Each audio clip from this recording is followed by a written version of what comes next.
Deux rivières à Lisieux, la Touques et l'Orbiquet, offrent ce genre de paysage en traversant la ville. Pour un peintre, il lui faut soigneusement chercher ce qui peut être tout simplement agréable ou éviter ce qui est sans intérêt. Lisieux, l'ancien chemin de halage au bord de la Touques, huile sur toile de lin.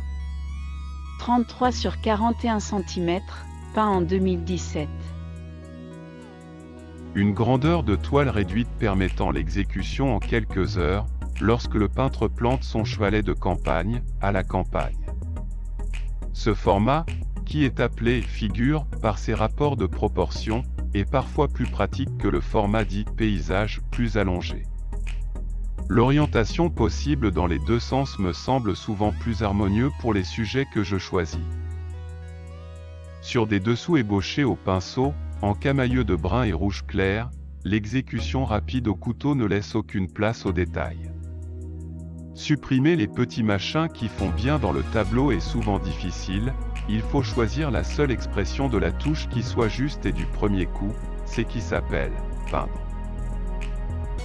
Les détails agrandis montrent la subtilité presque abstraite des coups de couteau, qui semblent appliqués presque au hasard, les uns à côté des autres ou superposés, par endroits, le fond camailleux rouge apparaît. Ce type de travail est intéressant, car, si de près les tâches sont vraiment laides, il suffit de prendre du recul, comme le fait d'ailleurs l'écran réduit d'un PC ou d'un mobile, pour que le sujet soit reconstitué intégralement, et ça, c'est le but recherché. En fait, j'utilise bien ici une touche impressionniste, la division des tons est certes imperceptible d'apparence, et cela est totalement abstrait.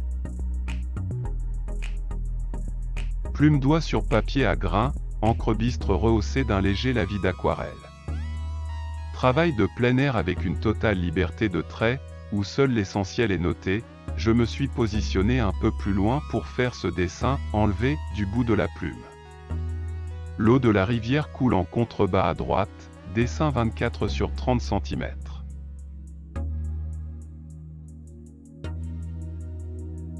Il n'est pas simple de peindre ce petit fleuve tortueux où au XVIe siècle naviguaient des gabarres entre la mer et les ports de Lisieux. L'ancien peuple gaulois des Lexovis s'était installé dans un castelier sur les hauteurs des collines, mais ce sont les Romains qui installèrent leur ville au bord de la Touques et de l'Orbiquet et ces deux rivières leur servaient pour naviguer.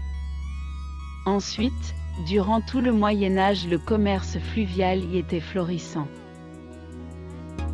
De nos jours, ces voies d'eau sont incontrôlées et dangereuses, la navigation y est devenue impossible et aucune embarcation ne peut s'y engager sans risque. Le niveau d'eau varie de quelques dizaines de centimètres à plusieurs mètres, transformant une eau limpide en torrent boueux selon les pluies fréquentes.